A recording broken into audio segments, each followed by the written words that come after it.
بسم اللہ الرحمن الرحیم۔ اللہ کے نام سے شروع کرتا ہوں جو بڑا مہربان نہایت رحم والا ہے۔ سورۃ انزلناہا، یہ ایک سورت ہے جسے ہم نے نازل کیا ہے۔ وفرضناہا، اور اس کے احکام ہم ہی نے فرض کیے ہیں۔ وانزلنا فیہا آیات بینات، اور ہم نے اس میں صاف صاف آیتیں نازل کی ہیں۔ لعلکم تذکرون، تاکہ تم سمجھو، نصیحت حاصل کرو۔ الزانیۃ والزانی، بدکار عورت اور بدکار مرد، فجلدوا کل واحد منہما مئۃ جلدہ، پس دونوں میں سے ہر ایک کو 100 کوڑے مارو۔ ولا تأخذکم بہما رأفۃ فی دین اللہ، اور تمہیں اللہ کے دین کے معاملے میں ان پر ذرا بھی رحم نہیں آنا چاہیے۔ ان کنتم تؤمنون باللہ والیوم الآخر، اگر تم اللہ پر اور قیامت کے دن پر ایمان رکھتے ہو۔ وَلْيَشْهَدْ عَذَابَهُمَا طَائِفَةٌ مِّنَ الْمُؤْمِنِينَ، اور ان کی سزا کے وقت مسلمانوں کی ایک جماعت کو حاضر رہنا چاہیے۔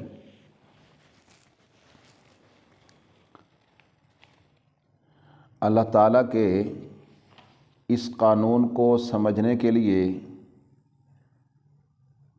چند ابتدائی باتیں ذہن نشین رکھنا ضروری ہے۔ نمبر 1، زنا کا عام فہم مفہوم، جس کی تفصیل عرض کر دی تھی، اور نمبر 2، زنا کی حرمت پر اسلام سمیت تمام آفاقی مذاہب اور دنیا کے مہذب قوانین متفق ہیں۔ البتہ زنا کی سزا کسے دی جائے گی، اس سلسلہ میں بعض دنیا کے قوانین اسلام سے متصادم ہیں،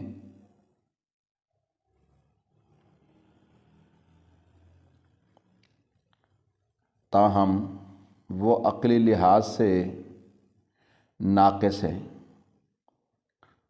یہ تفصیلات ہم نے عرض کر دی تھیں، اور اسی طریقے سے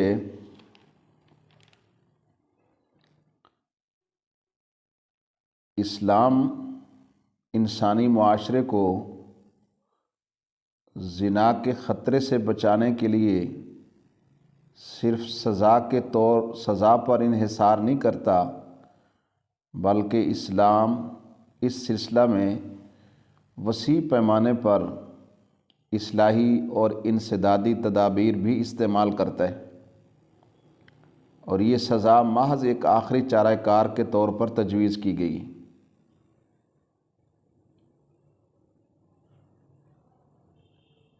اس کا منشا بھی یہی ہے کہ لوگ اس سزا کا سن کر اس سے باز آ جائیں۔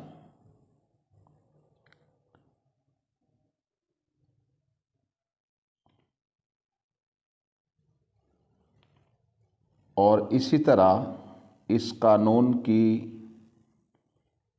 تشریح کے لیے یہ بات سمجھنا بھی ضروری ہے کہ اس آیہ مبارکہ میں جو زنا کی سزا مقرر کی گئی ہے وہ دراصل محض زنا کی سزا ہے، غیر شادی شدہ ہونے کے بعد زنا کے ارتکاب کی سزا نہیں ہے۔ جو اسلامی قانون کی نگاہ میں سخت جرم ہے، یہ بات خود قرآن پاک سے معلوم ہو رہی ہے، تو یہاں قرآن پاک نے زنا کی سزا کو بیان کیا ہے، اور اللہ تعالیٰ نے سورہ نساء میں یہ وعدہ فرمایا تھا، سورہ نساء کی آیت نمبر 15 میں، واللاتی یاتین الفاحشۃ من نسائکم او یجعل اللہ لہن سبیلا، کہ تمہاری عورتوں میں سے جو بدکاری کی مرتکب ہوں ان پر اپنے میں سے 4 آدمیوں کی گواہی لو، اگر وہ گواہی دے دیں تو پھر ان کو گھروں میں بند رکھو یہاں تک کہ انہیں موت آ جائے یا اللہ ان کے لیے کوئی راستہ نکال دے۔ تو یہ راستہ ہے۔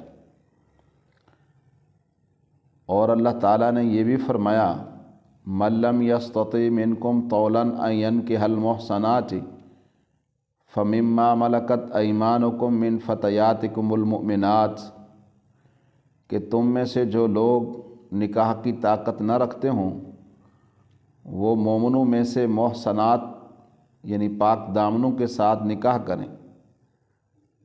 ایسی طاقت انہیں نہیں ہے کہ وہ آزاد مومنات پاک دامن عورتوں سے نکاح کریں، تو پھر وہ تمہاری لونڈیوں سے نکاح کر لیں۔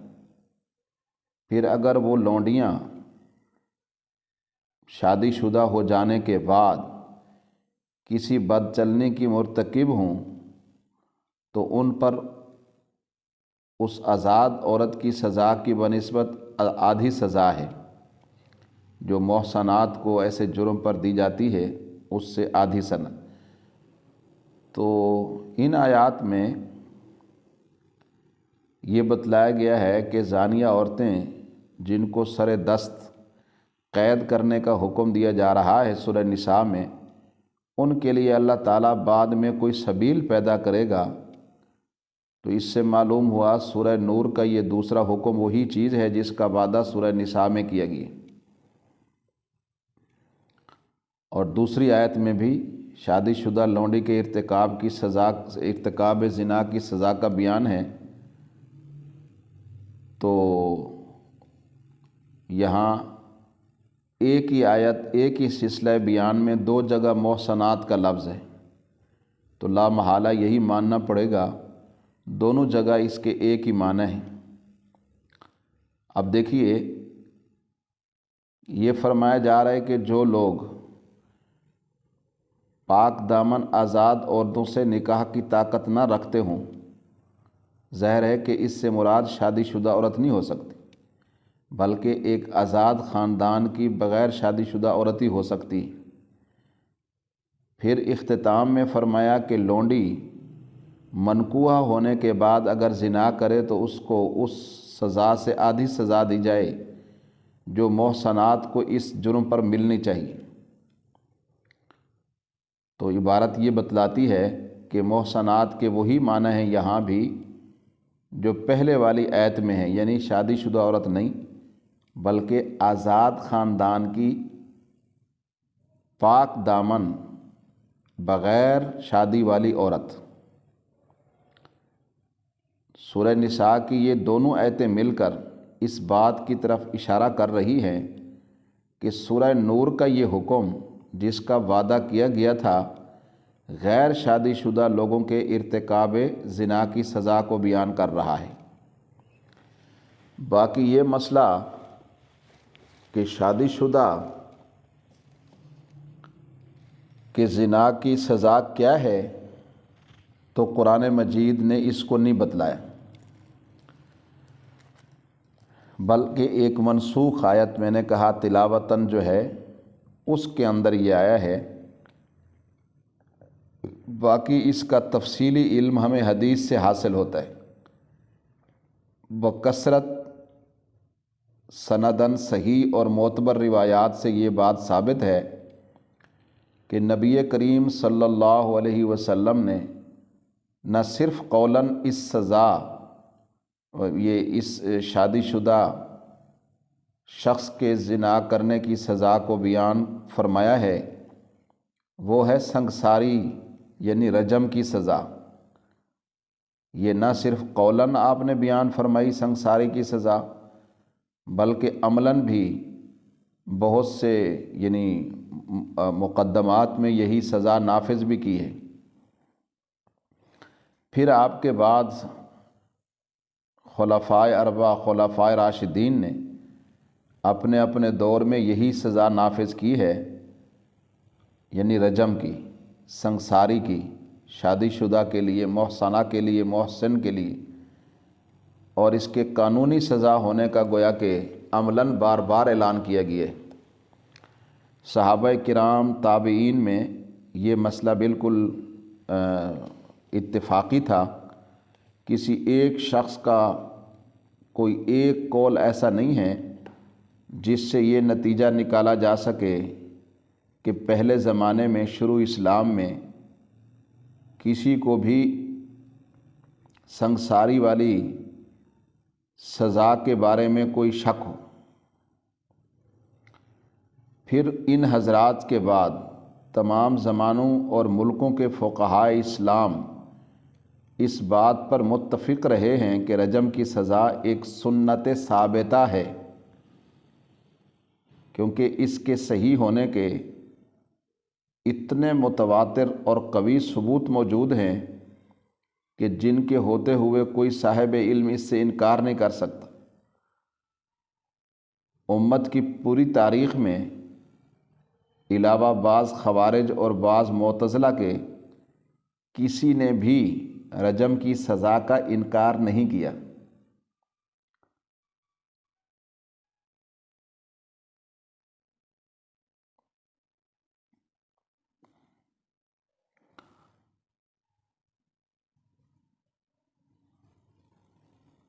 تو ایک بات تو یہ ذہن میں رکھیں، اس لیے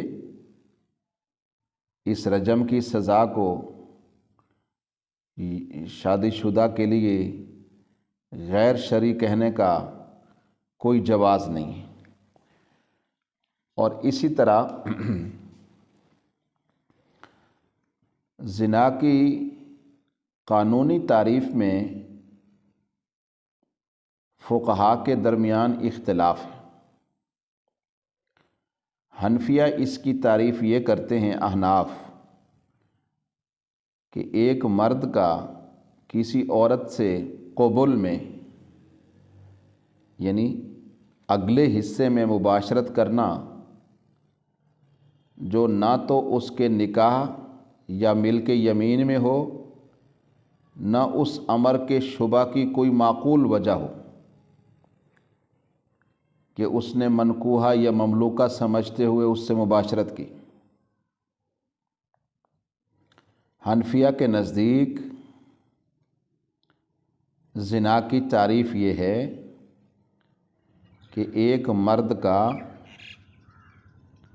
کسی ایسی عورت سے مباشرت کرنا اگلے حصے میں جو نہ تو اس کے نکاح میں ہو، نہ اس کی لونڈی ہو، اور نہ ہی اس نے یہ وطی کسی شبہ میں کی ہو، کسی شک کی بنا پر کی ہو۔ مثلاً ایک عورت سوئی ہوئی ہے تو اس نے سمجھا یہ میری بیوی ہے، لیکن وہ بیوی نہیں تھی، اس نے اپنی دانست میں بیوی سمجھ کے جماع کر لیا، تو یہ زنا نہیں کہلائے گا، یہ شبہ آ گیا جی۔ اس نے اپنی منکوحہ سمجھی یا لونڈی سمجھا، لیکن وہ حقیقت میں نہیں تھی، تو پھر یہ زنا نہیں ہے، یہ شبہ وطی بالشبہ ہے۔ وطی بالشبہ جو ہے یہ زنا نہیں ہوتا۔ زنا کی تعریف سمجھیں، کیونکہ اس کی سزا بہت بڑی ہے، تو وہ بغیر تحقیق کے، بغیر ثبوت کے وہ نہیں دی جا سکتی۔ زنا کی قانونی تعریف میں فقہا کے بیچ اختلاف ہے۔ حنفیہ کے نزدیک یہ ہے کہ ایک مرد کا کسی ایسی عورت سے اگلے حصے میں مباشرت کرنا جو عورت نہ تو اس کے نکاح میں ہو، نہ اس کی لونڈی ہو، اور نہ ہی اس امر کے شبہ کی کوئی معقول وجہ ہو کہ اس نے منکوحہ یا مملوکہ سمجھتے ہوئے اس سے مباشرت کی ہے، تو پھر یہ زنا نہیں۔ اس تعریف کی روح سے وتی فی الدبر، یعنی وتی فی الدبر یعنی لوط علیہ الصلاۃ والسلام کی قوم کا عمل یا جانور سے مجامعت وغیرہ یہ زنا سے خارج ہو جاتے ہیں، اور صرف عورت سے قبل میں مباشرت پر ہی زنا کا اطلاق ہوتا ہے، جبکہ شرعی حق یا اس کے شبہ کے بغیر یہ فعل کیا گیا ہو۔ یہ تعریف حنفیہ کے نزدیک ہے۔ شوافع یعنی امام شافعی رحمۃ اللہ علیہ اس کی یہ تعریف کرتے ہیں کہ شرمگاہ کو ایسی شرمگاہ میں داخل کرنا جو شرعاً حرام ہو مگر طبعاً جس کی طرف رغبت کی جا سکتی ہو، مفہوم تقریباً ایک ہی ہے۔ اور مالکیہ کے نزدیک اس کی تعریف یہ ہے کہ شرعی حق یا اس کے شبہ کے بغیر قبل یا دبر میں مرد یا عورت سے وطی کرنا، اس میں ذرا تفصیل آ گئی، باقیوں کے ہاں قبل ہے، یہاں دبر کا بھی انہوں نے کہہ دیا۔ بہرحال امام مالک کی تعریف کی روح سے قوم لوط کا عمل بھی زنا میں انہوں نے شمار کر لیا، لیکن صحیح بات یہ ہے کہ یہ دونوں تعریفیں لفظ زنا کے معروف معنی سے ہٹی ہوئی ہیں۔ قرآن مجید ہمیشہ الفاظ کو ان کے معروف اور عام فہم معنی میں استعمال کرتا ہے، الا یہ کہ وہ لفظ اپنی اصطلاح خاص بنائے کوئی الگ چیز ہے۔ تو قرآن نے جو زنا کا عام فہم مفہوم بیان کیا ہے وہ یہی ہے کہ ایک مرد کا کسی ایسی عورت سے اگلے حصے میں مباشرت کرنا جو نہ تو اس کے نکاح میں ہو، نہ ہی ملک یمین یعنی لونڈی ہو، نہ ہی اس کام کے شبہ کی کوئی معقول وجہ ہو کہ اگر اس نے منکوحہ یا مملوکہ سمجھتے ہوئے مباشرت کی ہے تو بھی یہ جماع نہیں ہے، یعنی زنا نہیں ہے۔ بہرحال ایک بات یہ سمجھیں، قانوناً فعل زنا پر سزا تب لازم ہوگی کہ جب ادخال حشفہ ہو جائے، یعنی پورا دخول یا تکمیل فعل اس کے لیے ضروری نہیں ہے کہ مکمل فارغ ہو جائیں دونوں یا دخول مکمل ہو جائے، یہ ضروری نہیں ہے۔ اگر حشفہ داخل ہو گیا مرد کا شروع کا حصہ تو فرمایا کہ یہ زنا ثابت ہو گئی۔ اس کے برعکس اگر ادخال حشفہ نہ ہو تو محض ایک بستر پر یکجا پایا جانا یا مرد عورت کا خواہ وہ غیر ہی کیوں نہ ہو ملاعبت اور کھیل کود کرتے ہوئے دیکھا جانا یا ان کا برہنہ پایا جانا، یہ کسی کو زانی قرار دینے کے لیے کافی نہیں۔ اس پر اسلام زنا کی سزا نہیں دیتا ہے۔ بے شک اس سے بچنا چاہیے، لیکن یہ زنا نہیں، اس پر کسی کو زانی نہیں کہا جا سکتا۔ اسلامی شریعت اس حد تک بھی نہیں جاتی کہ کوئی جوڑا ایسی حالت میں پایا جائے کہ اس کا ڈاکٹری معائنہ کرا کر زنا کا ثبوت باہم پہنچایا جائے اور پھر محض ڈاکٹری پر اور میڈیکل رپورٹ کی بنیاد پر حد زنا جاری کی جائے۔ اسلام اس کی اجازت نہیں دیتا۔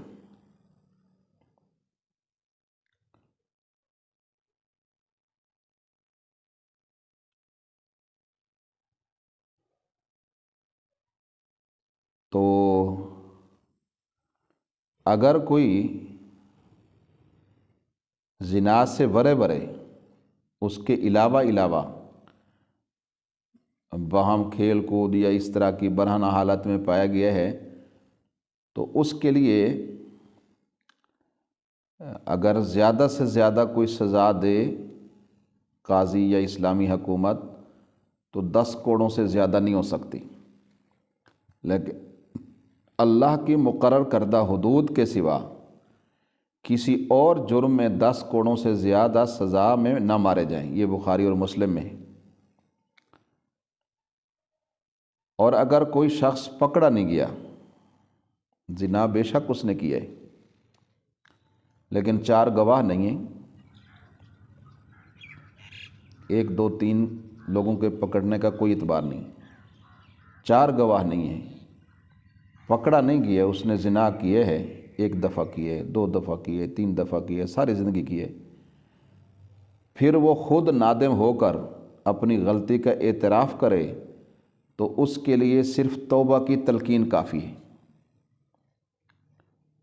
اس کے لیے صرف توبہ کی تلقین کافی ہے، آسان طریقے سے اس کی اصلاح کر دی جائے، اس کو بتلا دیا جائے۔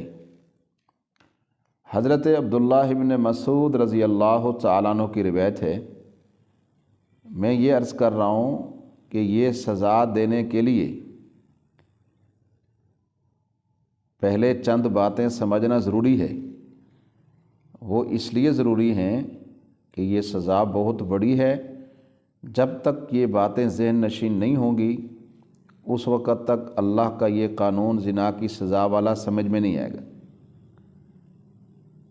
یعنی صرف اس آیت سے زنا کی سزا کو آپ نافذ نہیں کر سکتے جب تک اس سلسلہ میں جو پوری ہدایات اور تفصیلات ہیں ان کو مد نظر نہ رکھا جائے۔ اگر کوئی شخص پکڑا نہیں گیا، یعنی عدالت میں نہیں اس کا کیس لگا، اور وہ 4 گواہوں سے ثابت نہیں ہیں، بلکہ وہ خود ہی پشیمان ہو کر اپنی غلطی کا، اپنے گناہ کا اللہ کے حضور اعتراف کرتا ہے اور توبہ کرتا ہے تو بس یہ کافی ہے۔ حضرت اب اس کو سزا نہیں دی جائے گی۔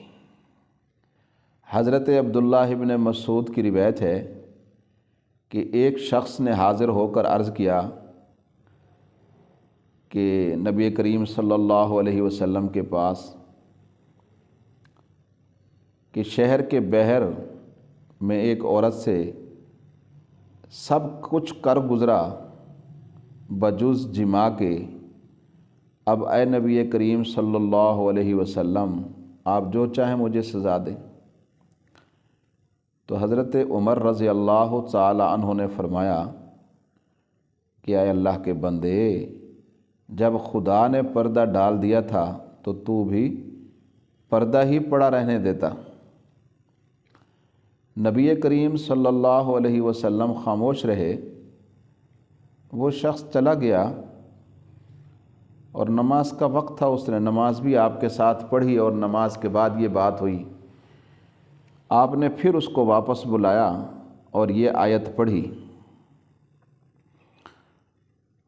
اقیم الصلاۃ طرفی النہار وزلفا من اللیل، کہ نماز قائم کرو دن کے دونوں اطراف پر اور رات کے کچھ حصے پر، ان الحسنات یذہبن السیئات، بے شک نیکیاں برائیوں کو مٹا دیتی ہیں۔ سورہ حج کی آیت نمبر 114 میں۔ تو بعض برائیاں اور گناہ نیکی کرنے سے بھی اللہ تعالیٰ مٹا دیتے ہیں، اور توبہ بھی ایک نیکی ہے، احساس ندامت بھی ایک نیکی ہے، تو اللہ تعالیٰ معاف کر دیتے ہیں۔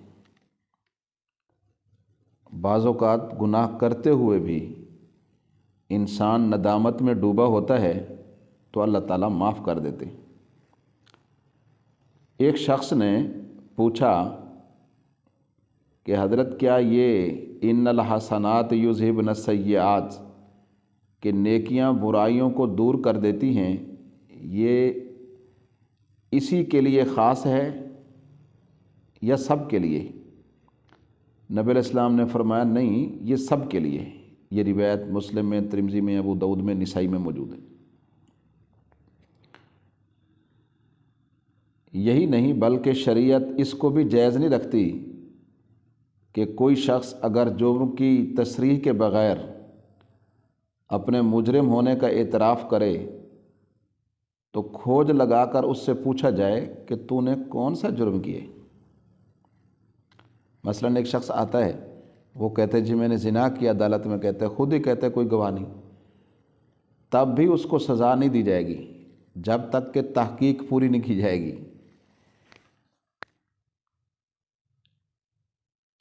تو اس سے پوچھا جائے گا کہ تو نے کون سا جرم کیے۔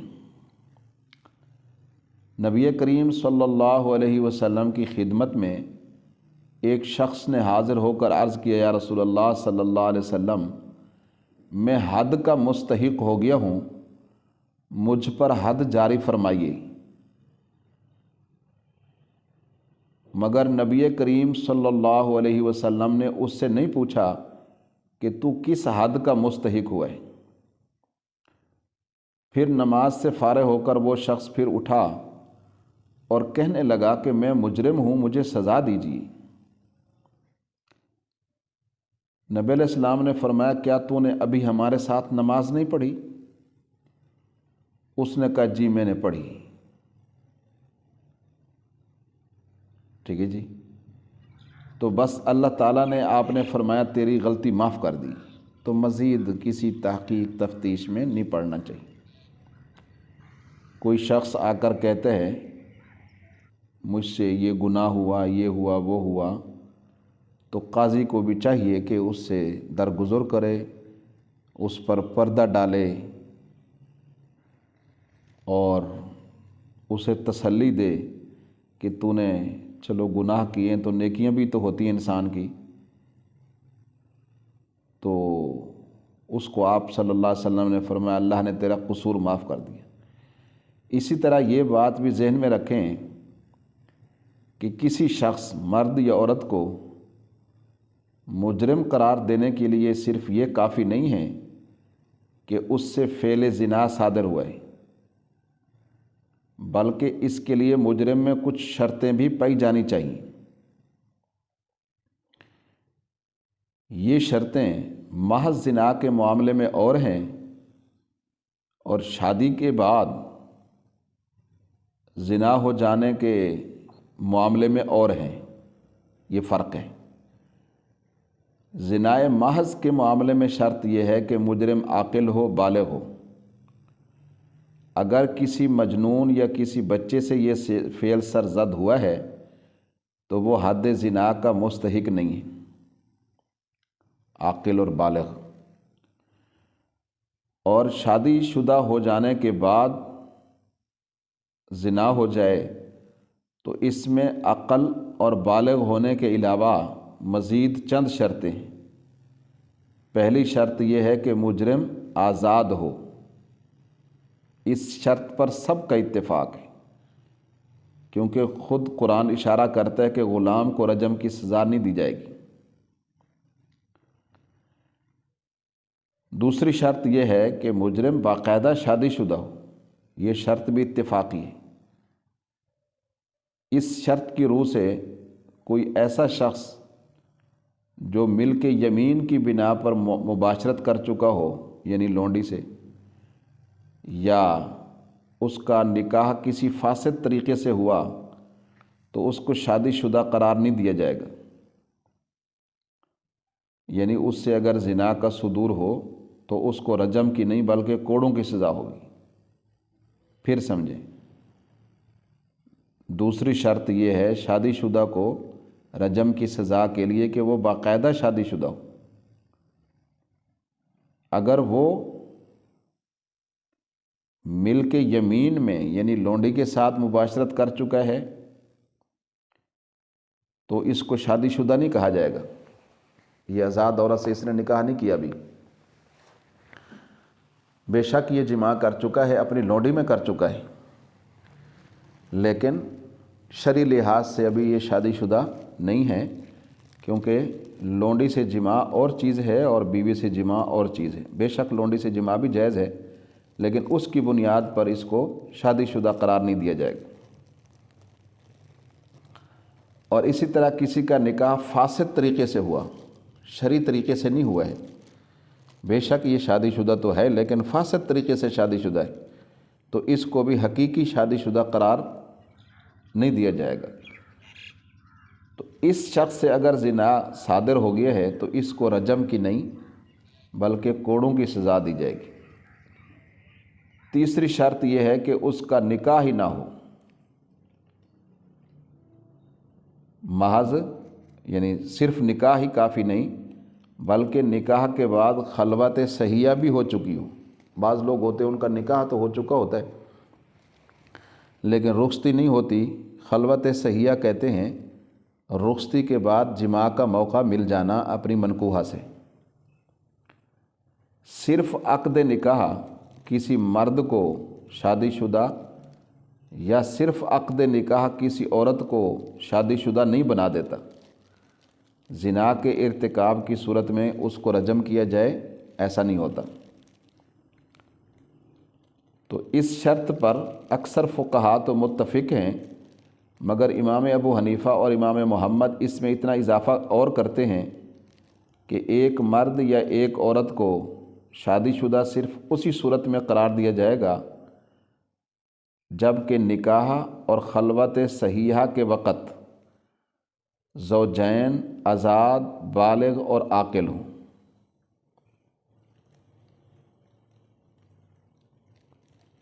اور چوتھی شرط یہ ہے کہ جس سے یہ گناہ ہوا ہے زنا والا یعنی مجرم جو ہے وہ مسلمان بھی ہو، مسلمان بھی ہو۔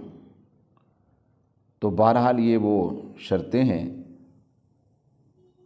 کہ یہ پوری ہوں گی تو پھر رجم کی سزا آئے گی۔ اور اسی طرح یہ بات بھی ذہن نشین فرمائیں کہ فعل زنا کے مرتکب کو مجرم قرار دینے کے لیے یہ بھی ضروری ہے کہ اس نے یہ فعل اپنی آزادانہ مرضی سے کیا ہو، جبر سے، اکراہ سے، گن پوائنٹ پر۔ اگر کسی شخص کو اس کام کے کرنے پر مجبور کیا گیا تو وہ نہ تو مجرم ہے نہ سزا کا مستحق ہے۔ اس معاملے میں شریعت کا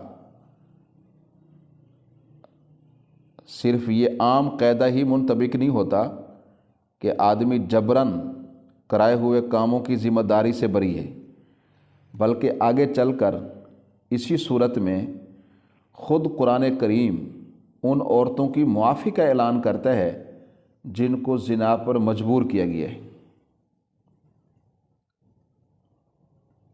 اس کی حدیثوں میں تفصیل ہے،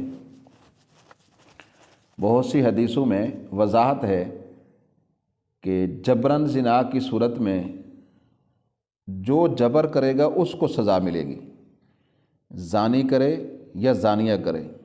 بعض اوقات عورتیں کہہ دیتی ہیں جی ہمارے ساتھ اگر نہیں کرو گے تو ہم لوگوں کو ویسے ہی بتا دیں گے، وہ مجبور ہو جاتا ہے۔ بعض اوقات مرد ایسا کہہ دیتے ہیں۔ تو بہرحال فعل زنا کے مرتکب کو مجرم قرار دینے کے لیے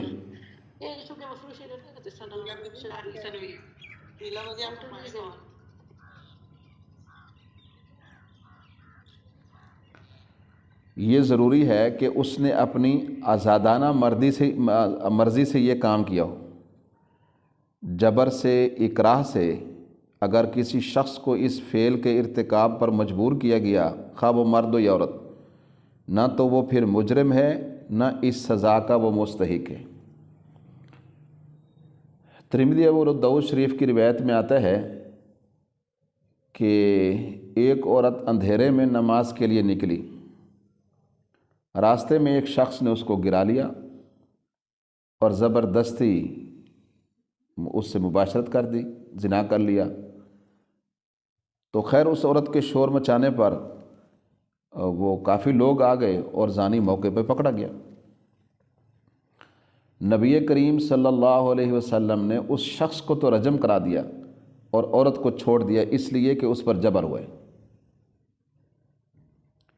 بخاری شریف کی روایت میں آتا ہے کہ حضرت عمر رضی اللہ تعالیٰ عنہ کے زمانہ خلافت میں ایک شخص نے ایک لڑکی سے زنا بالجبر کا ارتکاب کیا، تو آپ نے اسے کوڑے لگوائے اور لڑکی کو چھوڑ دیا۔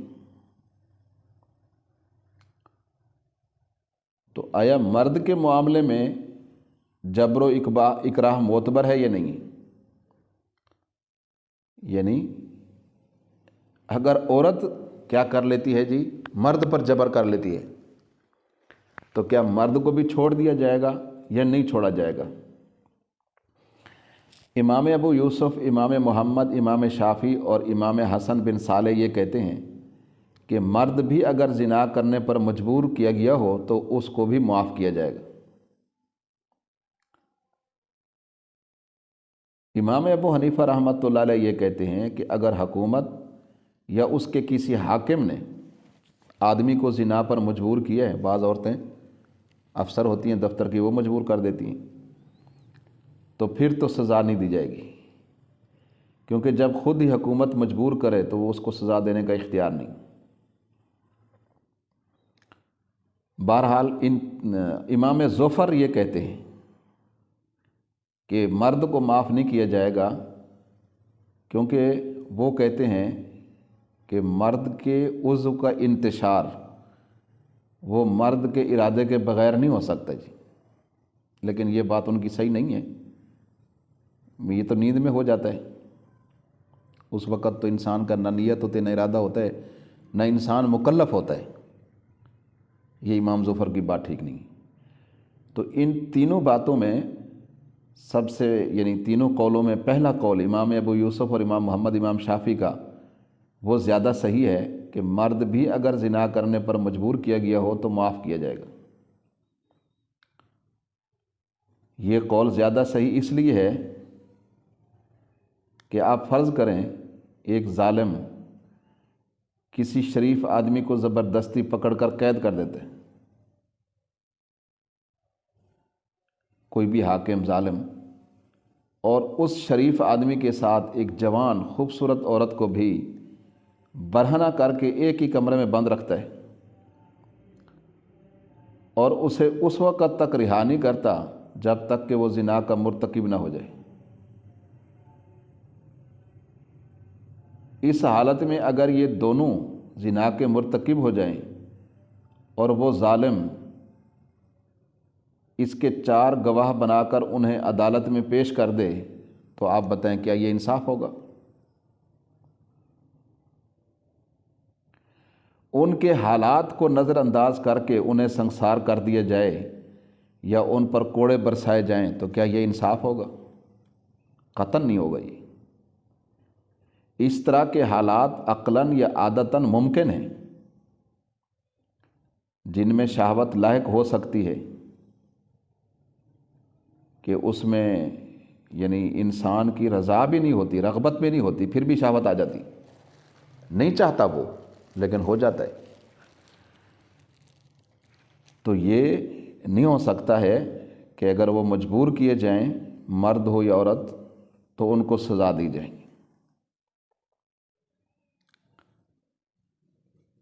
اسی طرح اگر کسی شخص کو قید کر کے شراب کے سوا پینے کو کچھ نہ دیا جائے، یوں سمجھیں، اب وہ اتنے دن ہو گئے کتنا برداشت کرے گا؟ اس حالت میں اگر وہ شراب پی لے تو کیا محض اسی دلیل کی وجہ سے اس کو سزا دی جا سکتی؟ حالات تو واقعی اس کے لیے مجبوری کے تھے، لیکن حلق سے شراب کا گھونٹ وہ اپنے ارادے کے بغیر نہیں اتار سکتا، تو بے شک اس کا ارادہ ہوا ہے، لیکن آپ حالات کو دیکھیں، جہنمی جہنم میں تپش کی وجہ سے گرم پی جائیں گے تو آخر ان کے لیے وہی سہارا ہوگا، اس کے علاوہ سہارا ہی نہیں ہے۔ تو جرم کے ثابت ہونے کے لیے محض ارادے کا پایا جانا کافی نہیں ہے۔ ارادہ ہو جاتا ہے جب جبر ہوتا ہے، اکراہ ہوتا ہے، تو اس کے بعد ارادہ ہو جاتا ہے، خواہ مرد ہو یا عورت ہو۔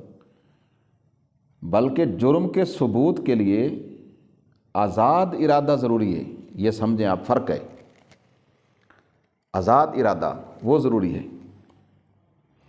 جو شخص زبردستی ایسے حالات میں مبتلا کیا گیا ہو، وہ جرم کا ارادہ کرنے پر مجبور ہو جائے تو وہ پھر قطعی مجرم نہیں ہوتا، یا کم سے کم اس کا جرم بہت ہلکا ہو جاتا ہے، اس کو یہ سزا نہیں ہو سکتی ہے۔ یہ حالات انسان کے ساتھ ہو جاتے ہیں، ان حالات کو سمجھنا ضروری ہے۔ اور آج کل یہ حالات ہیں، سوشل میڈیا کے ذریعے سے یا دیگر ذرائع ابلاغ کے ذریعے سے اس طرح کی چیزوں کو جب عام کر دیا جائے گا تو آپ بتائیں کہ نوجوان نسل بے راہ روی کا شکار نہیں ہوگی؟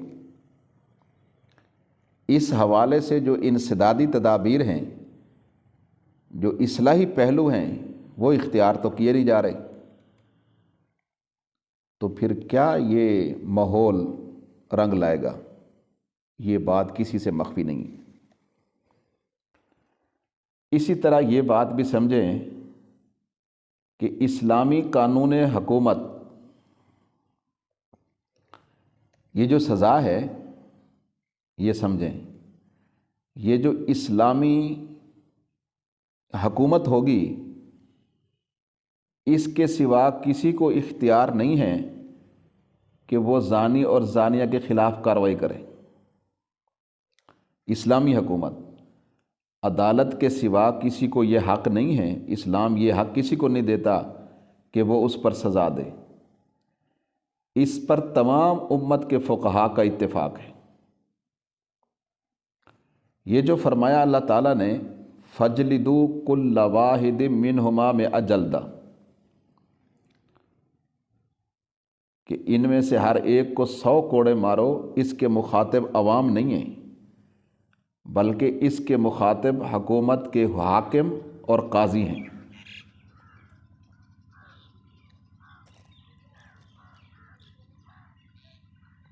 تو البتہ غلام کے معاملے میں تھوڑا سا اختلاف ہے کہ اس پر اس کا آقا حد جاری کرنے کا مجاز ہے یا نہیں۔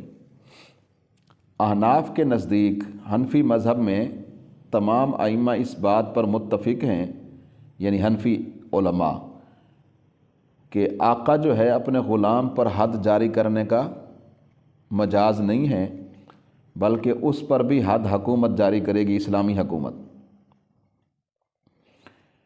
شوافع یہ کہتے ہیں کہ مجاز ہے، مالکیہ کہتے ہیں کہ آقا کو چوری میں ہاتھ کاٹنے کا تو حق نہیں ہے، مگر زنا، تہمت، شراب نوشی پر وہ حد لگا سکتا ہے، یہ مالکیہ کہتے ہیں۔ تو یہ کچھ باتیں آج کے درس میں عرض کی گئی ہیں، اور کچھ باتیں انشاءاللہ کل کے درس میں عرض کی جائیں گی، تاکہ یہ سارا مسئلہ جو ہے، چونکہ مسئلہ بہت حساس ہے اور سزا اس کی بہت بڑی ہے،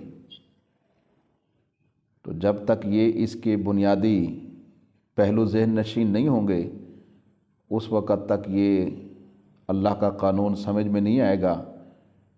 اس لیے ان کا گوش گزار کرنا ضروری ہے۔ رب العالمین سے دعا ہے کہ اللہ ہمیں ایمان، عفت، حیا اور توبہ کی توفیق نصیب فرمائے۔ وآخر دعوانا الحمدللہ۔